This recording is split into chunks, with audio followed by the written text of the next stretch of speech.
Today I'm going to go over the test that we took yesterday. I'm going to go over one section of the test, and then you're going to have an opportunity to do a warm-up where you will answer the same 4 questions that I am going over, and it will be for a grade. So we are going to go over set 3, which is the Eurasian plate and the Pacific plate. So we are looking right up here in this corner right here, and it says to look right between those arrows. So if you look right between the arrows on the Eurasian plate side right here, I see gray, and gray is going to be land.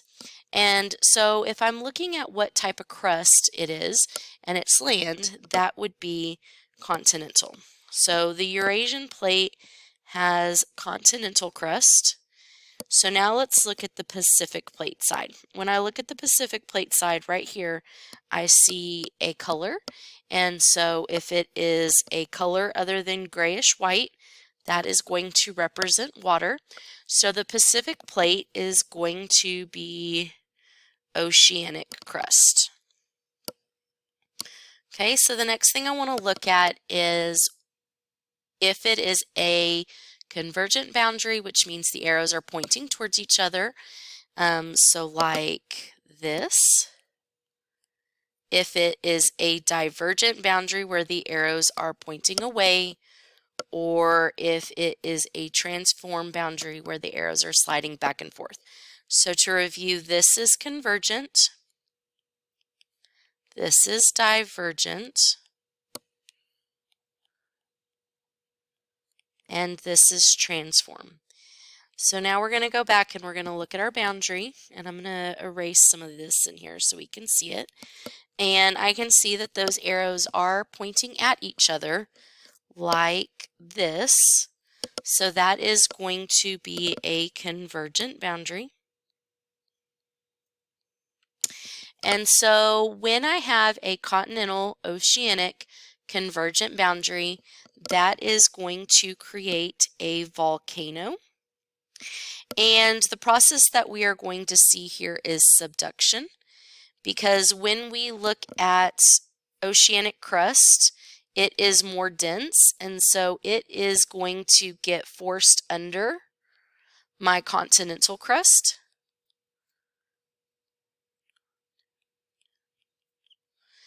And this part right here is the subduction zone. And so that's where the oceanic crust is getting forced underneath the continental crust. And it is because the oceanic crust has more density, so it gets subducted under. All right, so now you are going to go back into Schoology and you are going to complete this warm-up quiz, and it will be for a grade, and it should be easy because I've just gone over all of the questions that are there. And then once you've done that, you're going to come back and you're going to continue working on your plate tectonics scientist research timeline. You should have the bulk of your research finished from yesterday, but if you didn't, go ahead and finish researching your 5 scientists, and then you can open up your PowerPoint that you can find in Schoology in the same folder that we've been working in. I want to remind you that you should have a title slide. This title slide should have a title that is representative of what your timeline is about, and it should include a picture. Then you're going to create your timeline, and I want to remind you that you want to go from the oldest scientist. So this slide right here, slide 2, should be the oldest scientist all the way down to slide 6, which should be your newest scientist. I'll give you a hint, this scientist is still living. So your most recent scientist who is still alive should be down here on slide 6, but your oldest one should be here on slide 2, and they should go in order. On each slide, you want to make sure you include the scientist's name and their years of research, or when they made their contribution to plate tectonic theory research. And I do not want their birth and death years. I want when they made their contribution. What years did they study plate tectonics or continental drift? Then you are going to tell me what their theory is. And so, for example, if the theory here is seafloor spreading, I would want to say that the theory is seafloor spreading. I would want to describe what seafloor spreading is or what it means. And then I would also want to include why that's important to our overall theme of plate tectonic research or plate tectonic theory. And then lastly, you're going to include a picture on each slide. And this picture should not be a picture of the scientist.